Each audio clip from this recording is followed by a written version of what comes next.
បាទឆ្លើយតបទៅនឹងសំណួរបងប្អូនដែលចង់បញ្ជាក់ថានៅពេលដែលបរិះណាដែលគាត់សម្រេចកាមដោយខ្លួនឯងឬក៏គាត់ទៅគេងជាមួយដៃគូទៅស្រាប់តែថាវាយូរឬក៏វាអត់ចេញតែម្ដងអញ្ចឹងរឿងហ្នឹងតើវាអាចមកពីមូលហេតុអីហើយវាអាចទៅជាដូចថាបណ្ដាមកពីធ្វើឲ្យផលប៉ះពាល់ទៅថ្ងៃក្រោយហ្នឹងយ៉ាងម៉េចណាបាទអញ្ចឹងមានរឿងជាច្រើនដែលយើងត្រូវយកមកវិភាគថាអញ្ចឹងរឿងទី1កត្តាទី1អាចបណ្ដាមកពីជួនកាលគាត់គេងជាមួយដៃគូនឹងញឹកញាប់ឬក៏ប្រើអារម្មណ៍ដល់ខ្លួនឯងនឹងញឹកញាប់ពេកអញ្ចឹងទៅដូច្នេះធ្វើឲ្យការកាត់បន្ថយនឹងការផលិតទាំងបរិមាណទាំងចំនួនទាំងមេជីវិតឈ្មោះហ្នឹងវាធ្វើឲ្យកាត់បន្ថយអញ្ចឹងវាអាចធ្វើការបានន័យថាផលិតនៅអត់ទាន់បាទទី2តកតងទៅនឹងរឿងអាយុពីព្រោះកាលណាអាយុច្រើនអាយុកាន់តែច្រើនបានន័យថាការដែលថាយើងផលិតអរម៉ូនហ្នឹងក៏វាថយចុះដែរជាពិសេសបរិះដែលអាយុចាប់ពី40ឡើងទៅបានន័យថាអរម៉ូនរបស់បរិះដែលឈ្មោះហៅថាតេស្តូស្តេរ៉ូនហ្នឹងវាចាប់ផ្ដើមថយចុះអញ្ចឹងការដែលផលិតហ្នឹងគឺវាអាចកាត់បន្ថយនៃការផលិតដូច្នេះកាលណាកាត់បន្ថយការផលិតអញ្ចឹងបានន័យថាជាងការគាត់អត់ទៅមានអារម្មណ៍ឬក៏ធ្វើឲ្យគាត់ហ្នឹងពញានឹងការចេញឬក៏គាត់មិនមានអារម្មណ៍នឹងការធ្វើឲ្យសម្រេចទៅដល់គោលដៅបាទទី3តកតងទៅនឹងរឿងគាត់មានជំងឺមួយទៀតតកតងរឿងដូចថាគាត់មានប៉ះពាល់ទៅលើកន្លែងដូចថាតំបន់អាងត្រគាករបស់គាត់ហ្នឹងគឺវាមានបញ្ហាប៉ះទង្គិចណាដែលធ្វើឲ្យប៉ះពាល់ដល់សរសៃប្រសាទឬក៏គាត់ធ្លាប់ប្រើគេថាកម្មរស្មីព្យាបាលជំងឺមហារីកឬក៏គាត់ប្រើថ្នាំគេថាថ្នាំពញាឬក៏ធ្វើឲ្យគាត់នឹងមានការប៉ះទង្គិចទៅលើតំបន់អាងត្រគាកហ្នឹងអញ្ចឹងវាប៉ះពាល់ទៅដល់សរសៃណាមួយដែលធ្វើឲ្យរញោចក្នុងការចេញហ្នឹងអញ្ចឹងជាឧបសគ្គក្នុងការដែលធ្វើឲ្យគាត់នឹងមិនចេញទឹកកាមនៅពេលដែលគាត់សម្រេចកាមដោយខ្លួនឯងឬក៏គេងជាមួយដៃគូអញ្ចឹងកត្តាមួយទៀតដែលវាអាចយើងចាប់អារម្មណ៍ដែរជាងការអ្នកខ្លះរៀបរួមឬរៀបគេងជាមួយដៃគូឬក៏អញ្ចឹងទៅគាត់ប្រើថ្នាំគេថាថ្នាំពញាឲ្យវែងអញ្ចឹងណាពញាយូរអញ្ចឹងទៅអញ្ចឹងវាធ្វើឲ្យគាត់នឹងបាត់បង់ឬក៏លែងចង់លែងមានចំណងផ្លូវភេទឬក៏វាលែងចេញគេថាលែងចេញទឹកគ្រាន់ថាវាអាចយូរប៉ុន្តែមិនសម្រេចគឺចង់និយាយថាមិនសម្រេចទៅដល់គោលដៅឬក៏សេចក្តីពេញចិត្តរបស់គាត់បានទេដោយសារគាត់អត់បានគ្រាន់តែយូរប៉ុន្តែវាអត់ចេញអញ្ចឹងណាអញ្ចឹងបើសិនជាបញ្ហាហ្នឹងវាកើតឡើងអញ្ចឹងតើវាអាចមានផលវិបាកអីខ្លះអញ្ចឹងផលវិបាកអាចទី1ធ្វើឲ្យមនុស្សហ្នឹងទៅជា stress វិញណាគាត់ stress ឬក៏គាត់មានជំងឺបាក់ទឹកចិត្តឬក៏គាត់ខ្វល់ខ្វាយតែម្ដងហើយមួយទៀតអាចធ្វើឲ្យគាត់នឹងដូចថាអស់ជំនឿទៅលើខ្លួនឯងដោយសារខ្លួនគាត់ដូចថាព្រោះធម្មតានៅពេលដែលយើងចេញចឹងទៅវាធ្វើឲ្យគាត់សុបាយឬក៏រីករាយចឹងដល់ពេលចឹងធ្វើឲ្យគាត់នឹងដែលថាមានបញ្ហាវិបត្តិផ្លូវចិត្តវិញបាទតកតងទៅនឹងសុខភាពមួយទៀតគឺបើសិនជាមានបញ្ហាអញ្ចឹងវាធ្វើឲ្យគាត់នឹង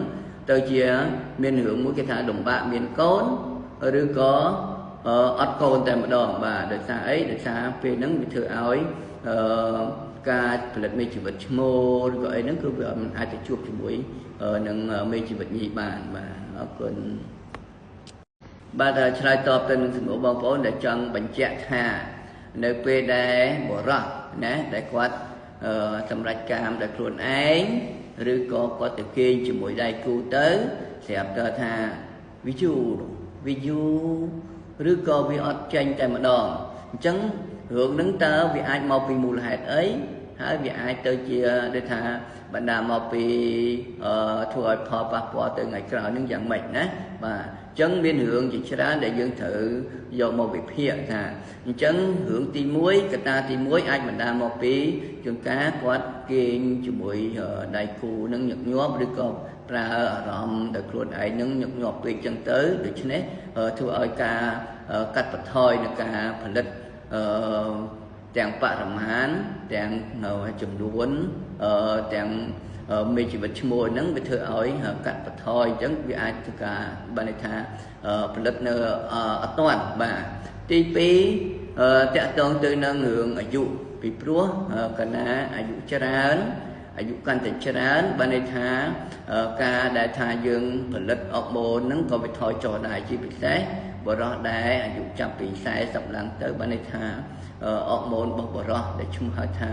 តេស្តូស្តេរ៉ុនហ្នឹងវាចាប់ផ្ដើមថយចុះអញ្ចឹងការដែលផលិតហ្នឹងគឺវាអាចកាត់បន្ថយនៃការផលិតដូច្នេះកាលណាកាត់បន្ថយការផលិតអញ្ចឹងបានន័យថាជាងការគាត់អត់ទៅមានអារម្មណ៍ឬក៏ធ្វើឲ្យគាត់ហ្នឹងពញានៅការចេញឬក៏គាត់មិនមានអារម្មណ៍ក្នុងការធ្វើឲ្យសម្រេចទៅដល់គោលដៅបាទទី3តកតងទៅនឹងរឿងគាត់មានជំងឺមួយទៀតតកតងរឿងដូចថាគាត់មានប៉ះពាល់ទៅលើកន្លែងដូចថាតំបន់អាងត្រគាករបស់គាត់ហ្នឹងគឺវាមានបញ្ហាប៉ះទង្គិចណាដែលធ្វើឲ្យប៉ះពាល់ដល់សរសៃប្រសាទឬក៏គាត់ធ្លាប់ប្រើគេថាកម្មរស្មីព្យាបាលជំងឺមហារីកឬក៏គាត់ប្រើថ្នាំគេថាថ្នាំពញាឬក៏ធ្វើឲ្យគាត់នឹងមានការប៉ះទង្គិចទៅលើតំបន់អាងត្រគាកហ្នឹងអញ្ចឹងវាប៉ះពាល់ទៅដល់សរសៃណាមួយដែលធ្វើឲ្យរញោចក្នុងការចេញហ្នឹងអញ្ចឹងជាឧបសគ្គក្នុងការដែលធ្វើឲ្យគាត់នឹងមិនចេញទឹកកាមនៅពេលដែលគាត់សម្រាប់កម្មដោយខ្លួនឯងឬក៏គេងជាមួយដៃគូអញ្ចឹងកត្តាមួយទៀតដែលវាអាចយើងចាប់អារម្មណ៍ដែរជាងការអ្នកខ្លះរៀបរួមឬរៀបគេងជាមួយដៃគូឬក៏អញ្ចឹងទៅគាត់ប្រើថ្នាំគេថាថ្នាំពញា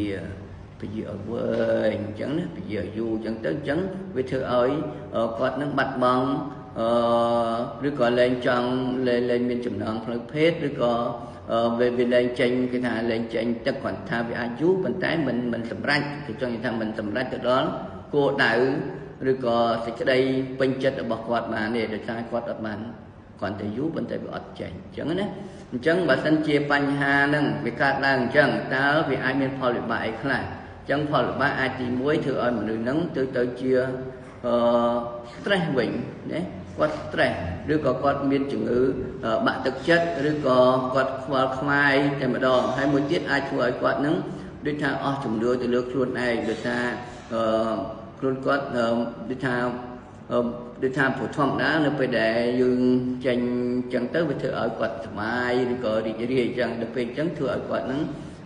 ដែលថាមានបញ្ហាវិបត្តិផ្លូវចិត្តវិញបាទតកតងទៅនឹងសុខភាពមួយទៀតគឺបើសិនជាមានបញ្ហាអញ្ចឹងវាធ្វើឲ្យគាត់ហ្នឹងទៅជាមានរឿងមួយគេថាលំបាកមានកូនឬក៏អត់កូនតែម្ដងបាទដោយសារអីដោយសារពេលហ្នឹងវាធ្វើឲ្យ